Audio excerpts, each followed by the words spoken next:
Hello everyone, कैसे हैं आप सब। स्वागत है आपका एक नई वीडियो के साथ। आज की हमारी वीडियो के अंदर हम करेंगे arguments for business ethics and corporate governance unit third के मेरे नोट्स। जो हमारी पिछली वीडियो थी उसके अंदर हमने क्या था, फैक्टर इन्फ्लुएंसिंग बिजनेस एथिक्स। अगर आपने वो वीडियो नहीं देखी है तो उसका जो लिंक है वो डिस्क्रिप्शन के अंदर है, आप लोग जाके चेक कर सकते हैं।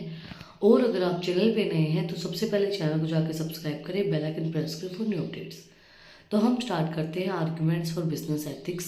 फर्स्ट है हमारा holistic approach, leadership, employees commitment, investor loyalty, customer satisfaction, business is a corporate efforts and higher profit, changing mindset of a shareholders. ये हमारे आर्ग्यूमेंट्स फॉर बिजनेस एथिक्स है। नेक्स्ट वीडियो के अंदर हम आर्ग्यूमेंट अगेंस्ट बिजनेस एथिक्स करेंगे। First है holistic approach. In the last to countries importance was given to production of goods and services and the promotion of more and more knowledge. In the present modern countries, a lot of significance is attached to the group of values and ethical ideas. देखो पहले की जो दो countries थी उसके अंदर क्या था कि क्या होता था, प्रोडक्शन के ऊपर, गुड्स एंड सर्विसेज के ऊपर ज़्यादा फोकस किया जाता था, उसको ज़्यादा इंपॉर्टेंस दी जाती थी। और प्रमोशन के ऊपर भी हम प्रोडक्ट की नॉलेज कितनी ज़्यादा उनको पहुंचा सकते हैं। बट आज की मॉडर्न कंट्रीज़ के अंदर क्या होता है, उसके अंदर ज़्यादा से ज़्यादा अटैच की जाती है वैल्यूज़, एथिक्स, उसके आइडियाज़, एथिकल आइडियाज़, तो वो सब चीज़ें होती हैं। नेक्स्ट है leadership. Business ethics in organization requires value based leadership from top management, opinions and continuous efforts to improve the organization. Ethical performance are to be directed from the leadership of the organization. The ability of a firm to plan and implement ethical business standards depend on the involvement of the leaders in a business programs. देखो business ethics जो है उसके अंदर ज़्यादा से ज़्यादा leadership जरूरी होती है टॉप मैनेजमेंट के अंदर, क्योंकि अगर आपका अच्छा लीडर नहीं होगा, वही एथिक्स को फॉलो नहीं करेगा, तो आप लोग किस तरीके से करेंगे। कंटिन्यूस ओपिनियंस, इम्प्रूव करना उन चीज़ों को, ओपिनियंस के अकॉर्डिंगली एथिकल परफॉर्मेंस आपकी इम्प्रूव होगी, तो उसके लिए हमें लीडर ज़रूरी होगा कि वो उन सब चीज़ों को डायरेक्ट करे।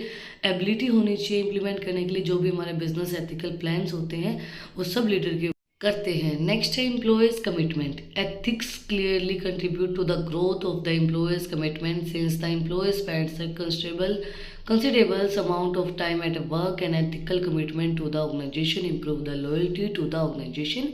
The performance of the ethical employees is beyond to increase under ethical condition because to the positive environment, a trustworthy atmosphere, increase efficiency and enterprises. जो एथिक्स होते हैं ना वो डायरेक्टली कंट्रीब्यूट करते हैं ग्रोथ करने के लिए एम्प्लॉयज़ की। देखो एथिक्स के साथ चलोगे तो एम्प्लॉयज़ भी आपके ऊपर ट्रस्ट करेंगे, उनको भी लगेगा कि हमारी भी रिस्पेक्ट हो रही है, तो वो भी कंट्रीब्यूट करेंगे आपकी और भी परफॉर्मेंस को इम्प्रूव करने के लिए, इफेक्टिव वे में काम करेंगे बिजनेस एथिक्स के अकॉर्डिंगली। और वो उनको फील होगा कि आपका जो इन्वायरमेंट है बिल्कुल सेफ एंड रिस्पेक्टफुल इन्वायरमेंट है, क्योंकि एक एम्प्लॉयज़ को क्या चाहिए, एक अच्छा इन्वायरमेंट, एक अच्छा एटमॉस्फेयर काम करने के लिए। और उनको पता है भाई यहाँ पे एथिक्स को फॉलो किया जाता है तो आपको एक अच्छा इन्वायरमेंट मिलेगा। नेक्स्ट है investors loyalty. Modern investors are considered with the ethical practices, social relationship and reputation of a companies. An ethical climate provides a foundations for efficiency, productivity and profit. The negative factor like lawsuits, finance and bad practices, low stock price. When the value of the stock is declining, the investor divest their stocks and bonds. आज के modern ज़माने के अंदर किस चीज़ के अंदर consider किया जाता है कि भाई एथिक्स चले, सोशल रिस्पॉन्सिबिलिटी भी फॉलो करता हो, वो उनकी अच्छी रेपुटेशन हो कंपनी की कि भाई नाम होगा तभी आप करेंगे। तो एथिक्स जो है वो आपको एक एफिशिएंसी प्रोवाइड करवाती है जिससे आपका प्रॉफिट जो है वो इम्प्रूव होता है और कोई भी नेगेटिव इम्पैक्ट नहीं पड़ता है। नेगेटिव फैक्टर जो होते हैं, लो सूट्स, मतलब किसी ने केस कर दिया, फाइन्स हो गई, बैड प्रैक्टिसेस हो गई, और जो लोअर्स हमारे स्टॉक, अगर ऐसा कुछ होता है तो आपका क्या होंगे, आपकी स्टॉक्स की वैल्यू डिक्लाइन हो जाएगी और इन्वेस्टर भी आपको जो कंपनी है उसके अंदर इन्वेस्ट नहीं करेंगे। इसीलिए मॉडर्न इन्वेस्टर्स जो किस चीज़ के अंदर कंसीडर करते हैं, एथिकल प्रैक्टिसेस के अंदर, वो सोशल रिस्पॉन्सिबिलिटी कर रहे हैं या नहीं कर रहे हैं, या फिर कंपनी की क्या रेपुटेशन है, उस चीज़ के ऊपर जो आज के हमारे मॉडर्न इन्वेस्टर्स हैं उसके ऊपर फोकस करते हैं, और वो आपकी प्रोडक्टिविटी एंड प्रॉफिट को भी इम्प्रूव करता है। नेक्स्ट है customer satisfaction. Long-term good relationship is essential between the business and customer. Consumers avoid the product and services of companies where the employees are treated in an unfair way. According to survey, 60% of the people focus on the social responsibility ahead of a brand reputation. After the Exxon oil spill, many customers boycotted the company. Nick, the world largest market of ethical shoes, suspend order at a June textile company. Ethical conducts toward customer builds a strong competitive position. देखो, आपने बहुत से ऐसे लोग देखे होंगे जो brand conscious होते हैं, बट 60% बंदे नहीं होते हैं। 60% बंदे आपकी रेपुटेशन देखते हैं, आपकी सोशल रिस्पॉन्सिबिलिटीज़ देखते हैं, आपके एथिक्स देखते हैं। अगर आप एथिक्स को फॉलो नहीं करते हैं तो वो आपके प्रोडक्ट्स को बॉयकॉट कर देते हैं। जैसे यहाँ पे कुछ प्रोडक्ट्स का नाम भी लिया गया है, नाइकी का या फिर एक्सोन वॉलेट ऑयल्स का लिया गया है, जो बॉयकॉट किए जा चुके हैं। क्योंकि कस्टमर जो होते हैं वो भगवान ही होते हैं, क्योंकि हम भगवान मानते हैं उनको।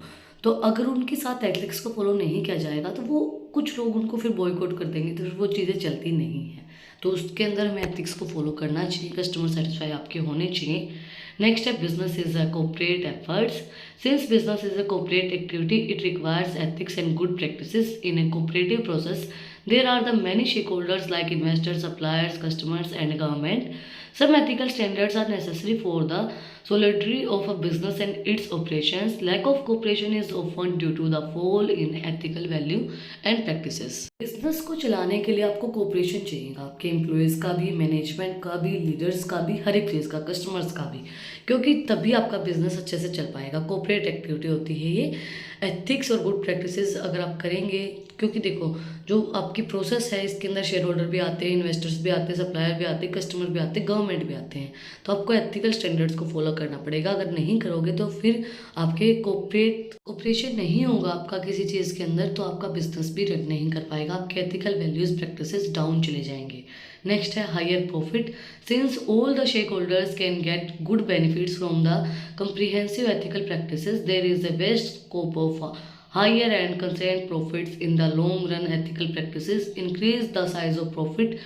Johnson and Johnson and Exors, MRT Bangalore and TVS are example. Many studies have found a positive relationship with corporate social responsibility and growth of business. A study of 500 largest public corporations in the USA found that ethical behavior resulted in the better financial performance. अगर आप ethics को follow कर रहे हो, आप सिद्धांत को follow कर रहे हो, वैल्यूज़ को फॉलो कर रहे हो, भाई आप कोई भी मिसबिहेवियर किसी के साथ नहीं कर रहे हो, सारी एथिकल प्रैक्टिसेस को फॉलो कर रहे हो, तो वो आपके बिजनेस को लॉन्ग टर्म चलाने के लिए हेल्प करती हैं, क्योंकि आपके ऊपर लोग बिलीव करेंगे भाई ये सिद्धांत व्यक्ति, सिद्धांत से चलने वाला इंसान है, तो आप इस पर बिलीव कर सकते हैं। तो वो जो रिलेशनशिप है वो आपकी एक पॉजिटिव रिलेशनशिप हो जाती है, और उस वजह से बहुत सी आपकी ऐसी चीज़ें हैं जिसके थ्रू आप अपनी परफॉर्मेंस को इम्प्रूव, क्योंकि ऐसा करके देखा गया है अगर आप एथिक्स को फॉलो करते हैं, एथिकल प्रैक्टिसेस को फॉलो करते हैं, तो आपकी फाइनेंशियल परफॉर्मेंस जो है वो उस वजह से इम्प्रूव होती है,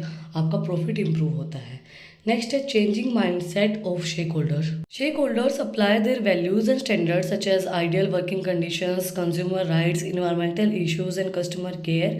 The stakeholders wants the growth of business organization on set pattern. The stakeholders provide resource for the success of the firm in the long run.